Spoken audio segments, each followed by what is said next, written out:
عزت و شان و عظمت اللہ سبحانہ و تعالیٰ نے اپنے کلام پاک میں جو آخری کتاب ہے تا قیامت تک کے لیے مشعل راہ ہے، اس کے اندر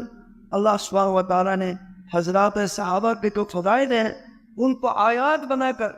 اللہ تبارک و تعالیٰ کے جو قرآن کا حصہ بنا کر نازل فرمایا ہے۔ اب کسی کے لیے ان کے بارے میں کوئی مزید شان و عظمت بیان کرنے کی ضرورت ہے؟ جو اللہ سبحانہ و تعالیٰ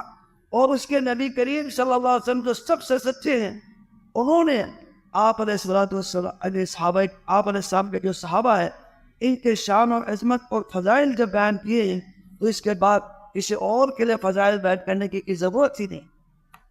جو اللہ سبحانہ و تعالیٰ اصدق القائلین ہے، سب سے زیادہ سچے ہیں، اور آپ کے حبیب حضرت محمد رسول اللہ صلی اللہ علیہ وسلم انسانوں میں اللہ کے مخلوق میں سب سے سچے ہیں، جب انہوں نے صحابہ